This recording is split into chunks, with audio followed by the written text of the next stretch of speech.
un día más, con la gracia del Señor, nos disponemos a realizar este programa radiofónico llamado Sexto Continente, que lunes y viernes de 8 a 9 de la mañana, una hora menos, en las Islas Canarias, realizamos aquí en directo en Radio María España. Hoy es el último día del mes de junio y permitidme que hoy, yo soy consciente de que este programa pues tiene un ámbito de audiencia pues mucho más allá, ¿no?, de los lindes de la diócesis desde la que este obispo os habla, de la diócesis de Orihuela-Alicante, pero a veces ocurren en nuestra vida pues unos momentos de gracia que no puedo sino dejar de compartir con vosotros, porque obviamente hablamos de lo que llevamos en el corazón, ¿no? Entonces, tal y como os he ido anunciando en este mes de junio, ayer realizamos esa consagración de la diócesis al corazón de Jesús en Orihuela.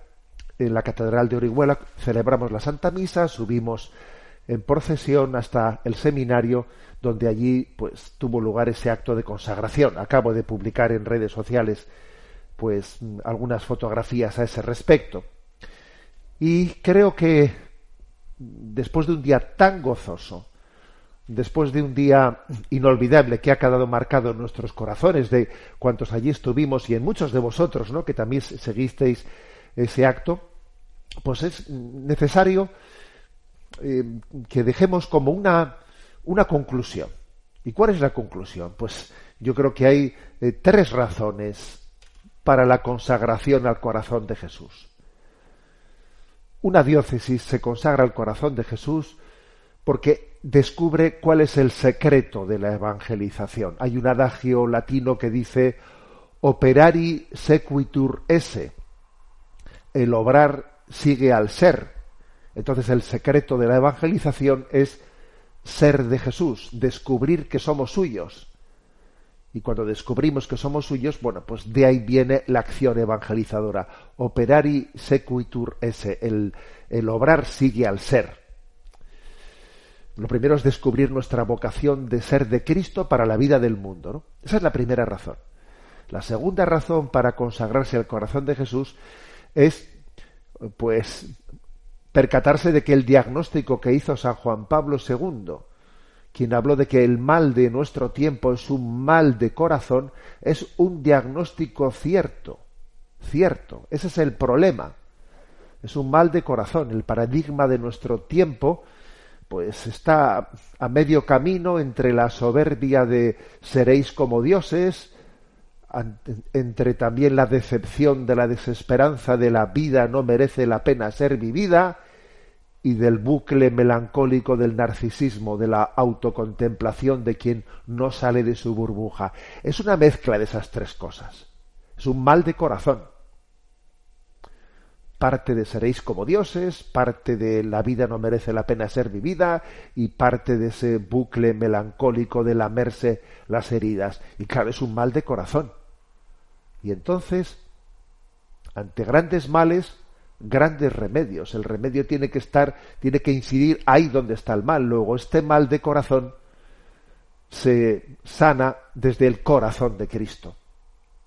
Y en tercer lugar, la tercera razón para consagrarse al corazón de Jesús es aprender a amar, porque el gran sufrimiento de nuestro tiempo es no saber amar. Y Jesús ha venido a enseñarnos a amar. Cada vez que comentamos un evangelio, estamos aprendiendo a amar. Desde esa perspectiva, ¿no?, tenemos que acercarnos a Jesús, sus seguidores. Estamos en la escuela del corazón de Cristo, en la escuela en la que Él nos enseña a amar. Estas son las razones para consagrarse al corazón de Cristo. Yo os invito a todos, ¿no?, pues a quien pues en su vida, en su tradición, no haya tenido oportunidades de hacer esa consagración, a hacerla, a renovarla. Siempre es tiempo, ¿no?, de poder hacerla. Y por supuesto, también quiero subrayar que siempre que se hace un gran acto eucarístico o de consagración, etcétera, pues en la vida de la Iglesia suele ser habitual que se haga un gesto social acompañando, ¿no?, a ese congreso eucarístico, a esa consagración. Y entonces el gesto social que hemos querido hacer, pues acompañando a esta consagración de la diócesis al corazón de Jesús, es una contribución a la custodia de Tierra Santa, pues porque en la situación tan tremenda en la que están los cristianos de aquellos lugares encomendados a la custodia de Tierra Santa, que sabéis la custodia que llevan los franciscanos, pues hay una situación durísima. La custodia de Tierra Santa no solo alcanza lo que llamamos territorio de Israel, de Palestina, también alcanza al Líbano, a Siria, a Irak, a Irán, a todos aquellos territorios en los que en todos ellos viven cristianos, están en una situación muy límite. Entonces, hemos querido hacer ese gesto de hacer una gran cuestación y enviarla a la custodia de Tierra Santa. Desde donde siguen llegando noticias terribles. Esta misma mañana, ¿no?, antes de comenzar este programa, pues escuchaba algunas noticias rastreando por ahí. Pues suelo rastrear las noticias antes de hacer este programa, ¿no? Y este fin de semana ha habido 80 fallecidos más en Gaza, fruto de los bombardeos que se realizan. Hay noticias ya de 60 niños que han muerto de inanición, ya por la hambruna que se ha generado en Gaza, por el bloqueo de la entrada de la ayuda humanitaria. En fin, es terrible que todo esto esté aconteciendo y que el mundo tenga tragaderas, ¿no? Tenga tragaderas para que esto acontezca y sigamos adelante como si no estuviese pasando nada. Bueno, en definitiva, Sagrado Corazón de Jesús, en vos confío. Esta es la clave. Él es nuestra esperanza. El mundo tiene un mal de corazón y esto solo lo remedia el corazón de Cristo. Sexto Continente es un programa que tiene interacción con los que sois usuarios de redes sociales en Instagram y en Twitter a través de la cuenta @obispo_munilla, en Facebook a través de la página que lleva mi nombre personal de José Ignacio Munilla. Los programas anteriores de Sexto Continente están a vuestra disposición tanto en el podcast de Radio María como en la plataforma de YouTube En Ti Confío, como en la plataforma también de iVoox, de Spotify, y también deciros que en la web multimedia www.enticonfio.org, allí también tenéis acceso a los programas anteriores y también a la emisión en directo, de este programa ahí en el canal En Ti Confío, 24 horas. Bueno, pues vamos adelante en este programa de Sexto Continente, como digo, en el último día del mes de junio. He elegido un tema siempre actual, que es el de las estrategias de manipulación. Recuerdo que lo hice hace ya bastantes años, pero que cometiendo algún error que ahora quiero subsanar. Es curioso porque la llegada de las plataformas de la llamada IA o inteligencia artificial nos permiten subsanar errores que se cometen, ¿no? Entonces, voy a hablar de unas estrategias de manipulación que publicó en el año 2002 Sylvain Timsit, un escritor y periodista, y que después, por esos errores que a veces acontecen en la red, en Internet, se atribuyeron equivocadamente y se viralizaron atribuyéndolas a Noam Chomsky. Yo recuerdo que también yo, equivocándome, ¿no?, hace unos años, pues hablé de esas 10 estrategias de manipulación de masas de Noam Chomsky, y lo cierto es que era un error de atribución. Se trataba, digamos, el texto original era de este otro autor, escritor y periodista, Sylvain Timsit, y que las tituló Estrategias de manipulación. Bueno, en cualquier caso, como os podéis imaginar, lo principal no es quién fue el autor, sino el contenido, pero claro, también es importante no equivocarse en los datos que damos, ¿no? Son estrategias de manipulación que ponen en marcha digamos, quienes pretenden controlar el poder y manipular a las masas. Las estrategias de manipulación suelen ser muy similares, gobierne quien gobierne, ¿eh? Pues claro, uno podría hacer una pregunta. A ver, estas estrategias de manipulación de las que vamos a hablar ahora, ¿qué es cosa? ¿De los gobiernos comunistas, de los gobiernos populistas, de los gobiernos de izquierdas, de derechas? A ver, cuando un político no tiene vocación, no vive su vida con una vocación al servicio del bien común, pues es muy fácil que caiga en los mismos errores, sea de la ideología que sea, porque aquí o sirves o te sirves tú, o sirves al bien común o te sirves para tus estrategias, ¿no? Por eso aquí se habla de estrategias de manipulación. Bien, pues vamos a desarrollarlas, ¿de acuerdo? En concreto, son 10 estrategias de manipulación. La primera de ellas, la estrategia de la distracción. Hombre, pues esto lo vemos muy fácil, ¿no? Consiste en desviar la atención del público de los problemas importantes mediante la saturación de información superficial e irrelevante.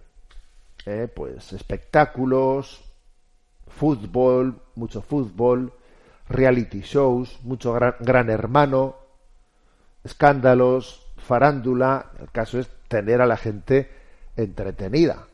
Claro, si tú consigues que la opinión pública mayoritaria sea consumidora del gran hermano y que no esté atenta pues a las corrupciones que están aconteciendo, claro, pues si tú distraes la atención, pues estás consiguiendo una manipulación muy importante, que la gente se fije en cosas triviales y que su atención se distraiga de cosas muy graves que están aconteciendo, ¿no? En el fondo es el pan y circo de nuestros tiempos. Pan y circo de nuestro tiempo, solo que quizás, ¿no?, pues hoy en día habría que decir de otra manera. Del pan y circo hemos pasado al drogas, léase alcohol o lo que fuere, ¿no? Drogas, sexo, fútbol. Bueno, pues es que es el pan y circo de nuestros días. Las banalidades, ¿no?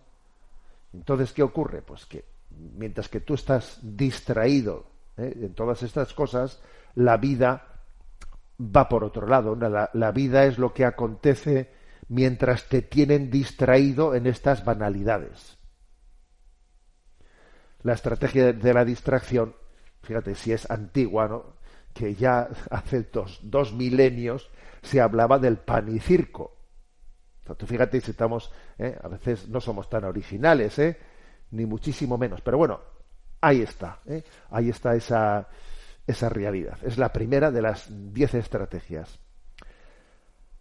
La segunda estrategia, crear problemas y después ofrecer soluciones. Creo un problema, ese problema que yo mismo he creado genera ahí una reacción y luego aparezco yo como el salvador para dar una solución al problema que yo mismo había generado. Es maravilloso, ¿no? Podríamos poner algunos ejemplos, ¿verdad? Pero bueno, hasta este método se le llama problema, reacción, solución. Se crea una situación prevista para causar una reacción en el público, para que el público demande medidas, y ahora vienes tú con las medidas que tú querías imponer, pero has conseguido que encima lo que tú quieres imponer aparezca como que estás dando respuesta a lo que la gente te pide. A ver, que eres un sinvergüenza, que todavía has provocado ese tipo de reacciones. Por ejemplo, un gobernante, ¿no?, está en contra de la educación privada, que así se le suele llamar, ¿no?, educación privada, de iniciativa social. O sea, un gobernante no quiere que haya educación de iniciativa social. Entonces, ¿qué es lo que hace? Puede estrangular ir estrangulando los colegios de iniciativa social, los va estrangulando, les va poniendo normativas para irles estrangulando, haciéndoles más difícil la vida. Entonces consigue que los padres, porque por ejemplo, ¿no? Pues les va cortando la financiación, poniéndoles normas claro que son normas que su implementación es muy cara. Entonces, al mismo tiempo, te prohíbe que tú puedas cobrar una cuota a los padres. Entonces, si yo consigo esto, estoy estrangulando, el colegio no tiene más remedio que cobrar una cuota, aunque sea metiéndola como bajo el concepto de desgaste de patio, porque si no, no le llega, los padres se quejan y entonces viene aquel que está llevando adelante esta estrategia y te dice: a ver, yo os voy a resolver este problema.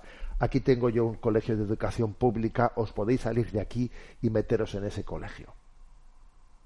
Y esto es así, esto es así. Pero claro, lo hago de esta manera para que, claro, si yo fuese y dijese, como no quiero educación de iniciativa social, voy a prohibirla. Claro, hacerlo así sería demasiado descarado. Lo hago bajo esta estrategia. Genero un problema con una normativa que haga que la vida del colegio es insostenible. Eso genera un descontento en el propio colegio de los padres, los cuales se quejan, y ahora voy yo y os voy a dar la solución, que es que salgáis de aquí. Esto de crear un problema tú y luego después aparecer como que voy a ofrecer la salvación. Otro ejemplo. Ahora mismo, ¿no? Con el tema del aumento del gasto de defensa o el gasto militar en Europa. Vamos, cuando hace unos meses empezaron a hablarnos del kit de supervivencia, o sea, empezaron a meter ese miedo en la población, el miedo en la población de necesita usted tener un kit de supervivencia, por si acaso hay un ataque tiene usted que tener un sitio en el que meterse debajo de algún lugar, y tener pues no sé qué productos que le sirvan para 48 horas, por si acaso hay un ataque. Un kit de supervivencia, vamos, es una cosa que es absurda, y de repente al cabo de poco tiempo se nos habla de que el gasto militar hay que subirlo al 5% del PIB. Una cosa, dice, bueno, y lo del kit de supervivencia era para generar una situación de alarma y para que ahora tragásemos con esto. A ver, que las estrategias de manipulación tenemos que tener capacidad de desenmascararlas. Esta segunda, la primera es estrategia de distracción, pero la segunda es también verdaderamente malvada. Yo creo un problema y después me acerco ahí pues para darte una solución, que es lo que yo quería imponer, pero bueno, lo hago de esta manera, ¿no? La tercera estrategia, también muy conocida, la estrategia de la gradualidad, para hacer aceptable una medida inaceptable, basta aplicarla gradualmente, a cuentagotas, por años consecutivos, por sorbos pequeños, para que vayas poco a poco tragando. Y al principio tienes que ir poquito a poco, pero luego ya podéis ir bastante más rápido, porque las defensas, ¿no?, las defensas morales de una sociedad que va tragando, cada vez las defensas son menores. Esto, pues podríamos poner muchísimos ejemplos, ¿no? Pues por ejemplo, pues el tema del aborto. ¿Cómo se incluye el aborto? Tú comienzas introduciéndolo como una medida excepcional, para un caso límite. Un caso es un recurso, ¿no?, a un caso límite, porque claro, pues que en este caso límite, imagínate qué situación se produce y tal, sería cruel pedirle a esta niña que fuese madre en una situación de salud, de esta manera ha sido violada y el niño tiene no sé qué problemas, bueno, entonces tú pones el asunto más es como un salvoconducto para un caso extremo. Ya, eso se presenta así, y luego, que es lo que también pasó con el caso Roe, aquel famoso caso Roe, que fue el que abrió la puerta a la despenalización en Estados Unidos, que luego hemos sabido, fijaros bien, que era falso, estaba provocado ese caso, ¿no? Bueno, y luego poco a poco vamos avanzando, y con el paso de los años se habla del aborto como un derecho. Pero ¿cómo como un derecho? No era una solución para un caso. Al principio se habla de despenalización. Oye, si no es que no estamos aprobando el aborto, es que estamos despenalizándolo para algunos casos extremos. No, y ahora ya no se habla de despenalizar, se habla de que tú tienes derecho a. Yo tengo derecho a abortar, yo tengo derecho a acabar con la vida. Pero claro, eso no se podía haber dicho desde el principio, porque desde el principio pues se hubiesen encendido todas las alarmas y la sociedad todavía hubiese tenido una capacidad de... Se ha hecho poco a poco, con la estrategia de la gradualidad. Lo mismo pasa pues con la eutanasia. ¿Os acordáis de aquella película de Ramón Sampedro? Bueno, todo esto es una estrategia de la gradualidad. Voy a ir madurando la población, la opinión pública, la voy a ir madurando. Lo de la palabra madurando, ya te digo yo lo que significa, la voy a ir manipulando. La estrategia de la gradualidad es un clásico, es un clásico, pero como digo, al principio suele ser poquito a poco, y en la medida en que se pierde la resistencia moral, se va mucho más deprisa, mucho más deprisa. Cuarta estrategia, la estrategia de diferir. Otra manera, ¿no?, de aceptar, de que se termine aceptando una decisión impopular, es la de presentarla como muy dolorosa, pero puede ser necesaria. Pero entonces, ¿sabes lo que vamos a hacer? La vamos a diferir. Entonces, por ejemplo, pues tú vas presentando la noticia de que esto va a tener que cambiar, pues esa pensión que estás cobrando, esa pensión, hazte la idea de que no va a ser sostenible. Entonces, pero bueno, no la vamos a hacer ahora mismo, pero tendrá que ser más adelante. Entonces, vete preparándote, vete asumiéndolo, ¿no? Es ir preparando el terreno para que llegue un día en el que tú ya veas como inevitable terminar asumiendo algo que ya te han preparado para ello, ¿no?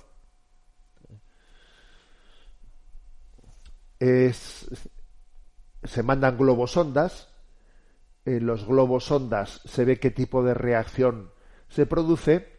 Si la reacción es muy fuerte, se dice hay que esperar un poco, pero ya vamos preparando el terreno, porque ya les hemos dicho que esto tarde o temprano van a tener que asumirlo, porque esto pues viene de una normativa y todo, bueno, yo qué sé, cualquier cosa, como el caso que he puesto de las pensiones, ¿no?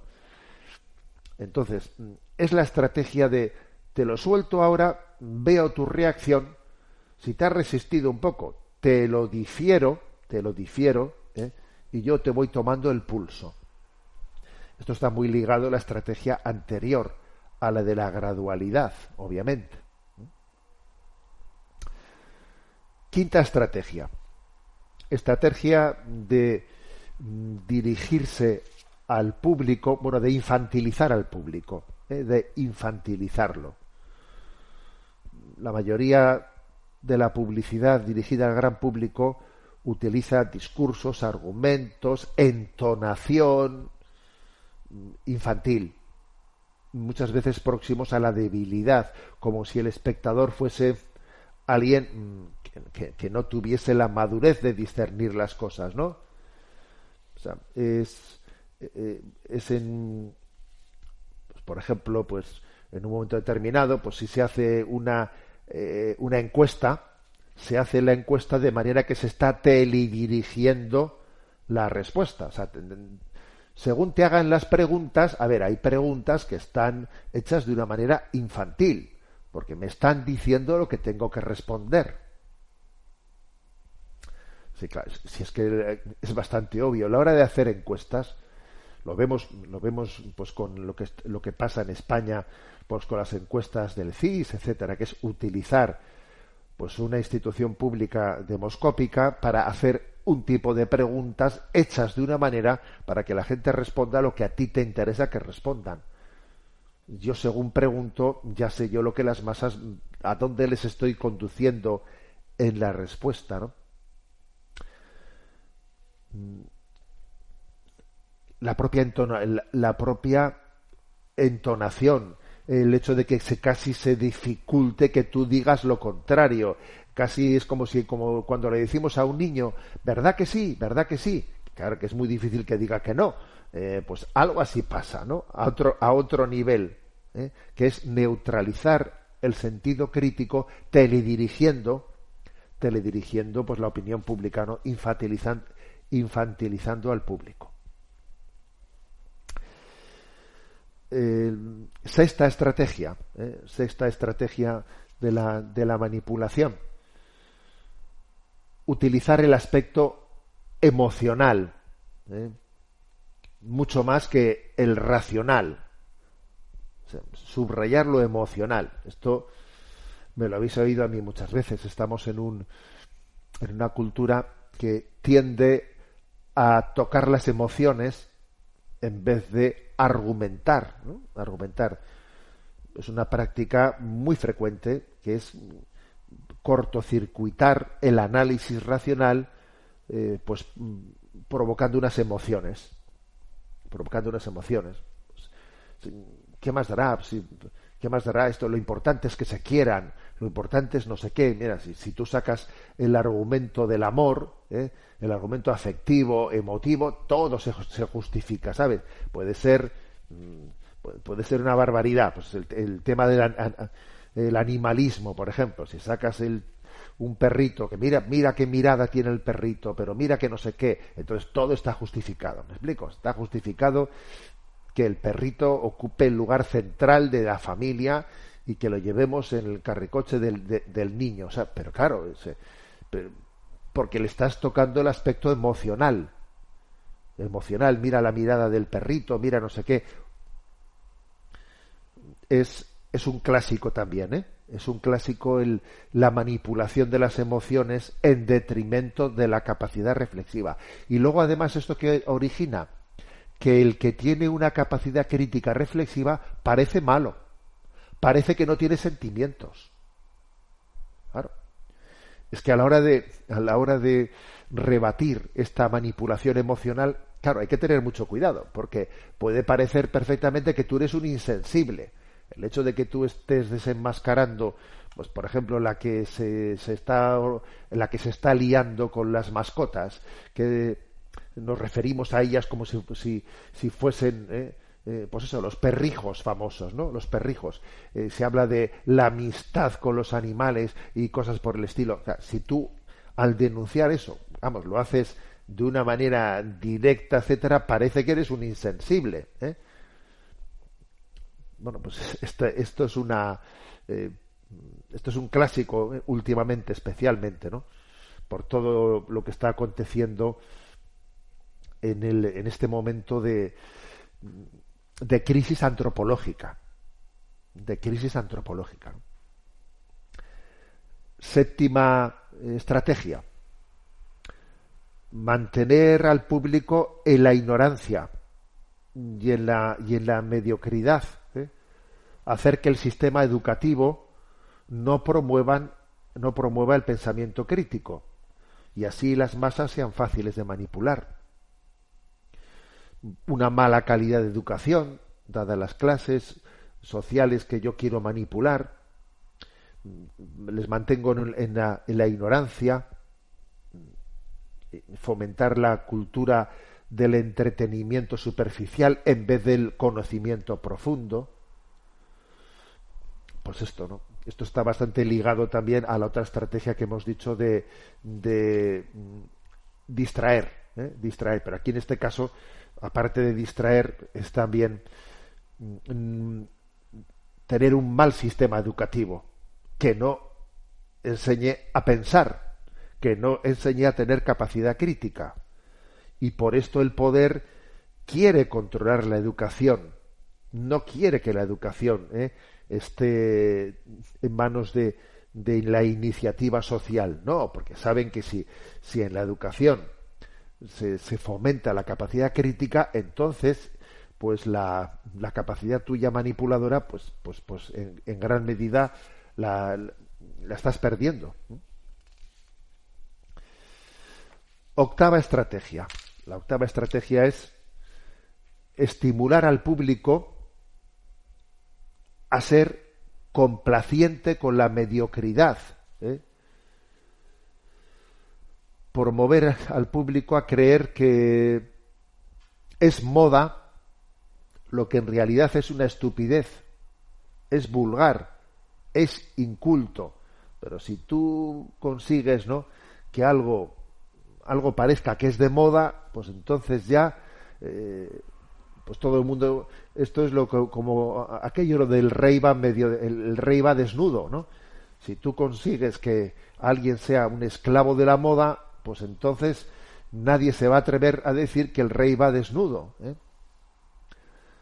Generar modas, ¿no? Y entonces todo el mundo tiene que pasar por el aro de esta forma de vestir, de esta forma de plantearse. Si yo no estoy a la moda, me siento mal, me siento que estoy descolgado de la sociedad, porque soy visto como alguien anquilosado.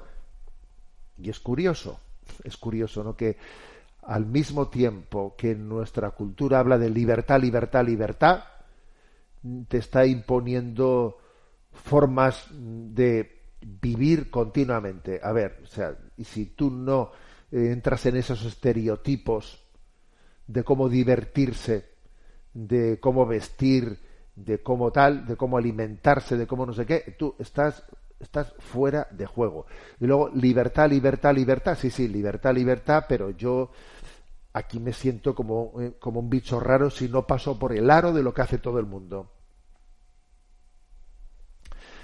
Yo muchas veces me acuerdo de aquella canción de José Luis Perales, creo que se llamaba Pequeño Superman, una canción ya muy antigua, que yo pues era un chavalillo, un joven. Siempre me llamó la atención que en aquella canción había una especie como de denuncia, de decir, sí, haz lo que quieras, ¿no?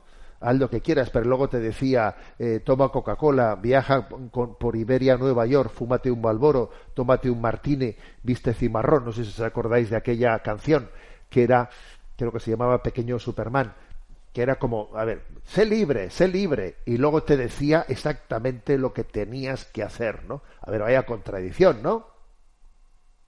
Vaya contradicción. Así es, ¿no? Así es.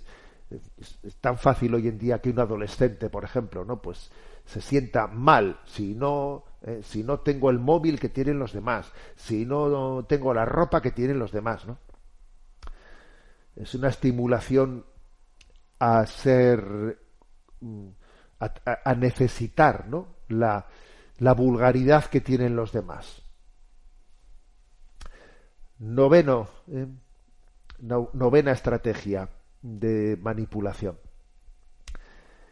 Reforzar la autoculpabilidad, hacer creer al individuo que el problema está dentro de él, por causa de una insuficiente inteligencia. No estás preparado suficientemente, es que ya, mira, tú ya has pasado, ya, no sé, tú no estás de moda, tú ya quítate de en medio, porque tendrán que ser, se te ha pasado el arroz, tendrán que ser otras generaciones los que vengan, tú ya no estás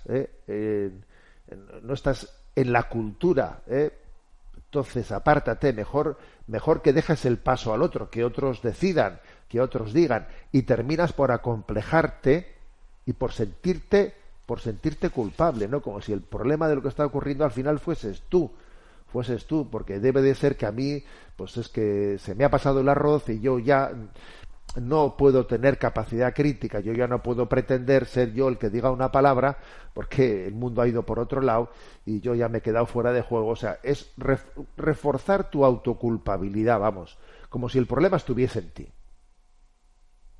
Hacerte sentir ya caducado. Pues esto ocurre y hay personas que, bueno, pues que se sienten acomplejadas y a base ya de no expresarse, pues ya dejan de tener criterio propio. Y la décima estrategia, pues dice conocer a los individuos mejor que ellos mismos. Y esto, cuando nuestro autor, ¿no?, que estamos comentando esto, pues en concreto Sylvain Timsit publicó esto en el año 2002, yo creo que todavía no era consciente de lo que iba a venir, porque esto está dicho hace 23 años, pero es que conocer a los individuos mejor que ellos mismos, en este momento, a través de los Big Data, de la psicología, de la inteligencia artificial, de las neurociencias, se recopila información sobre los individuos para anticiparse a sus decisiones y moldear su conducta. Las plataformas de redes sociales, con sus algoritmos, muestran contenidos personalizados a cada uno para influir en su consumo, incluso en su ideología. Conocer a los individuos mejor que ellos mismos. Claro. Y en teoría tú estás utilizando unos instrumentos, ya, pero esos instrumentos no son inocuos, ¿no? De hecho, se suele decir, ¿no?, que cuando algo es gratis, cuando la tecnología es gratis, el precio eres tú. El precio eres tú, porque te están utilizándote a ti para otras finalidades, pues para en un momento determinado promover plataformas de publicidad, etcétera, en las que tú te piensas que no has formado parte y sin embargo se te ha obtenido toda una radiografía de la cual después se está sacando un rédito económico. Bueno, son, como veis, 10 estrategias de manipulación. El artículo del año 2002 de Sylvain Timsit se titulaba Estrategias de manipulación, y creo que es bueno refrescarlas, ¿no? Porque es que es curioso que se están aplicando en situaciones pues muy diversas, pero claro, es que la tendencia a la manipulación es muy recurrente. Aquí una de dos: o se ama o se manipula.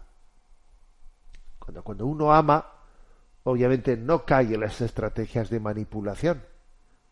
Pero claro, es que si especialmente, ¿no?, la vocación política deja de ser una vocación si no es caridad pública, porque la política tiene que ser caridad pública. Buscar el bien, amando, ¿no? Cuando eso no ocurre, las estrategias de manipulación acaban siendo una tentación a la que difícilmente se resiste nadie, ¿no? Bueno, ahí queda como reflexión, y decir que como estamos en el último día del mes del Sagrado Corazón de Jesús, pues vamos a tener este momento de oración con esta letanía al corazón de Cristo, que está cantada por la Fraternidad Seglar en el corazón de Cristo. Continuamos en esta edición del programa de Sexto Continente y vamos a tener un momento ahora en el que los oyentes puedan tener también su participación. Sabéis que hay un correo electrónico habilitado que es sextocontinente@radiomaria.es, sextocontinente@radiomaria.es, al que podéis hacer llegar vuestras preguntas, comentarios, aportaciones. Y a Paloma, que está en la emisora, le vamos a pedir que nos presente las preguntas seleccionadas. Pues muy buenos días, Buenos días. monseñor. Vamos a ello, sí. Tenemos una pregunta para empezar de Tomás de Sevilla, que nos pide que comentemos una noticia.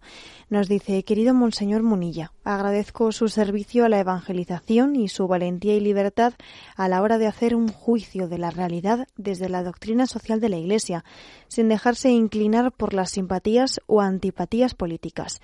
Le agradecería que comentase lo ocurrido esta semana en el Congreso de los Diputados de España, donde el Partido Popular ha unido su voto al Partido Socialista para aprobar una proposición de ley que tipifique como delito las llamadas terapias de conversión. Mientras tanto, siguen protegidas y promocionadas las terapias para transicionar en la dirección contraria a la antropología natural. Pienso que es muy grave lo ocurrido y que debería ser objeto de comentario. Bueno, pues lo cierto es que Tomás de Semilla tiene razón. Es muy grave lo acontecido, ¿eh? El martes pasado, pues en el Congreso de los Diputados se aprobó, ¿no?, pues una proposición de ley orgánica impulsada por el Partido Socialista que quiere como tipificar como delito en el Código Penal, es decir, introducir un nuevo artículo en el Código Penal. Quieren introducir en un 173 bis un nuevo artículo en el que se tipifique lo que dice que son terapias de conversión de la orientación sexual, ¿no? Entonces, ¿qué es eso? Bueno, ¿qué es eso? Ya hemos dicho en este programa que las terapias de conversión en realidad no existen. Es un constructo ideológico que están organizando para que sencillamente se impida el acompañamiento a las personas que experimenten una orientación sexual que ellos mismos no están identificados en su conciencia, que su conciencia no siente paz con esa orientación, y estas personas piden una ayuda, un acompañamiento para poder vivir la virtud de la castidad como todo cristiano está llamado a vivirla. Entonces, si alguien pues pide esa ayuda, pues puede ser sencillamente perseguido él por haberla solicitado y perseguido aquel que le haya concedido esa ayuda. Una cosa que es increíble, ¿no? Bueno, pero es que además lo llamativo del asunto es que el Partido Popular se sumase y votase a favor de esa propuesta de reforma del Código Penal, que es algo increíble, porque es que con mucha frecuencia estamos viendo cómo la llamada izquierda marca una dirección, la llamada derecha se opone, pero al cabo de un tiempo acaba asumiendo las cosas. Eso ha pasado con el aborto, eso ha pasado pues con la eutanasia, eso ha pasado con con el llamado matrimonio homosexual, ha pasado tantas cosas que primero hay algunos que se oponen y al cabo de un tiempo acaban asumiendo. ¿Por qué? Pues porque en el fondo no tenemos unos valores reales propios, sino que funcionamos por un cálculo estratégico. Funcionamos por un cálculo estratégico de que en este momento qué resulta popular y qué no resulta popular. O sea, qué me da votos y qué no me da votos. No tenemos pensamiento propio. Entonces, dependiendo de cómo vayan las cosas, me puedo fácilmente unos años después decir lo contrario de lo que dije. Porque es un hecho que cuando se aprobó la ley trans en España, en la cual ley trans también se perseguía las llamadas terapias de conversión, entonces el Partido Popular votó en contra. Y no solo votó en contra, sino dijo que pensaba derogar esa ley en cuanto llegase a gobernar. Bueno, entonces vamos a ver, lo que estamos viendo es que ahora cogemos y apoyamos una reforma del Código Penal para perseguir las terapias de conversión. Por cierto, que en ese pleno en concreto, pues un diputado socialista afirmó acusando a las familias, curas, pastores de sectas, coach, de promover impunemente estas terapias que están escondidas en asociaciones religiosas y sectas. Esto lo dijo allí un diputado socialista, ¿no? Y nos sumamos, ¿no? Y se suman, ¿no? Vamos, alegremente a esta propuesta. No sé si sin ser conscientes, pero yo creo que es que hay que abrir los ojos de que estamos detrás de esta medida que se ha aprobado. Hay una persecución religiosa, hay una persecución contra la libertad de conciencia, contra la libertad de pensamiento.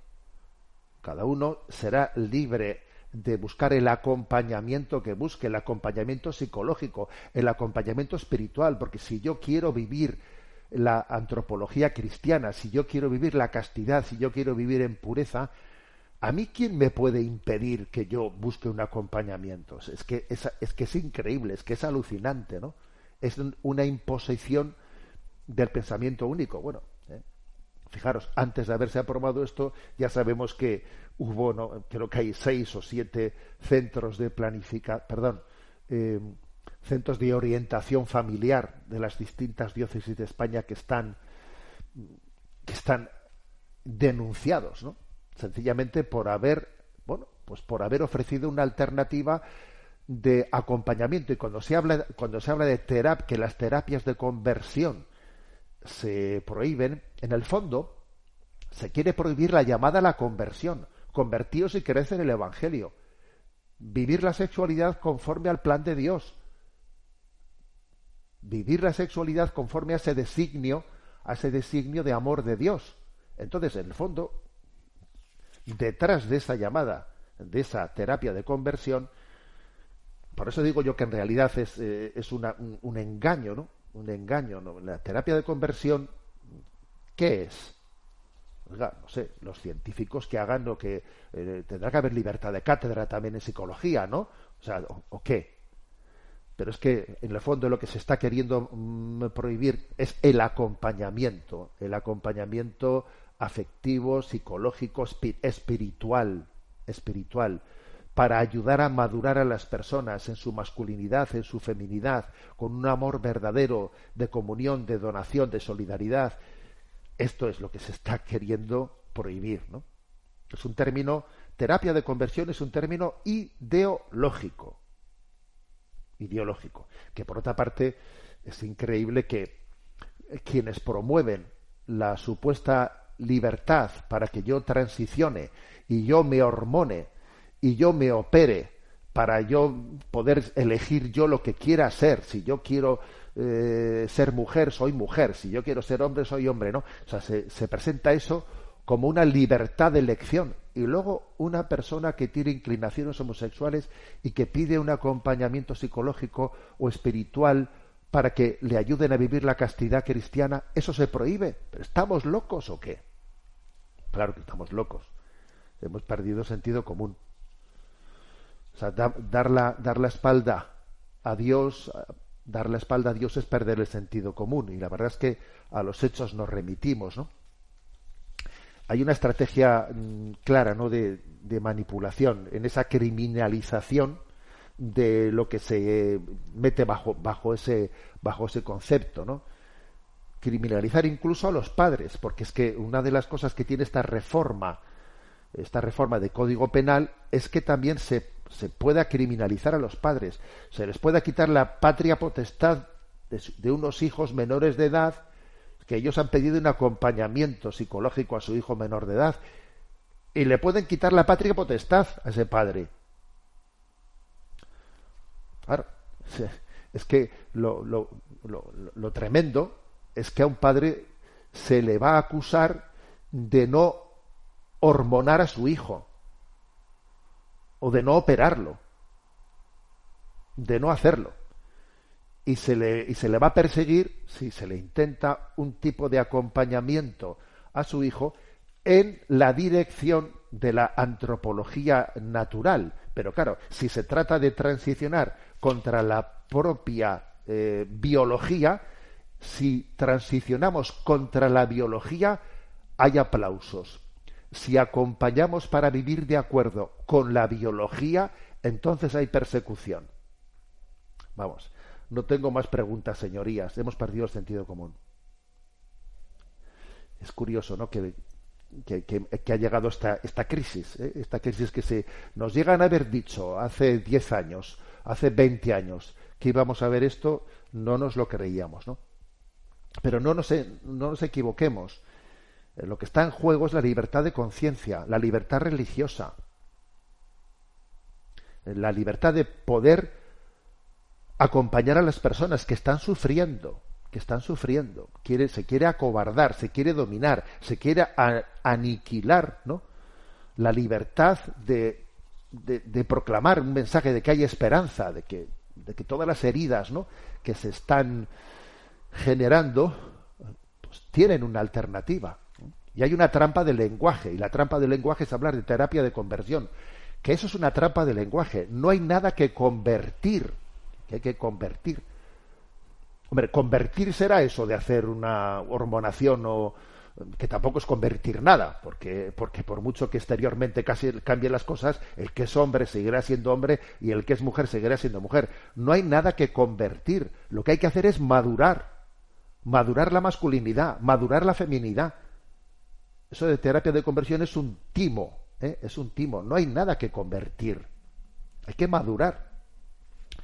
Entonces esto es lo que hay, ¿no? Y nos vamos sumando y vamos tragando, porque no tenemos criterio, no tenemos ideales.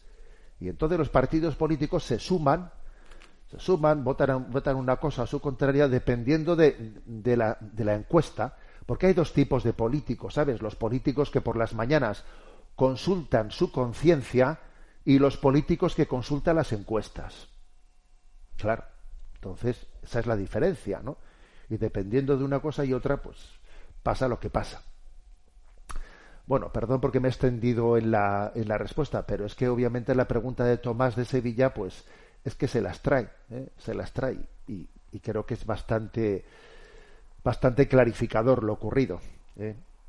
Tenemos el tiempo cumplido y quiero concluir como he comenzado, diciendo pues que ayer vivimos en nuestra diócesis de Orihuela Alicante pues un momento de gracia, y aquellos que queráis también participar de él, pues podéis entrar en el canal de YouTube de la diócesis de Orihuela Alicante. En ese canal de YouTube pues veréis las imágenes de ese momento de la consagración, pero también la homilía que un servidor pronuncié en la Santa Misa, pero es una manera de poder concluir el mes del Sagrado Corazón de Jesús diciendo: Corazón de Jesús, esperanza nuestra. Ese ha sido el lema de esta consagración, ¿no? Corazón de Jesús, esperanza nuestra. Sagrado Corazón de Jesús, en vos confío. Sagrado Corazón de Jesús, en vos confío. Dulce Corazón de María, sed mi salvación. La bendición de Dios Todopoderoso, Padre, Hijo y Espíritu Santo, descienda sobre vosotros. Alabado sea Jesucristo.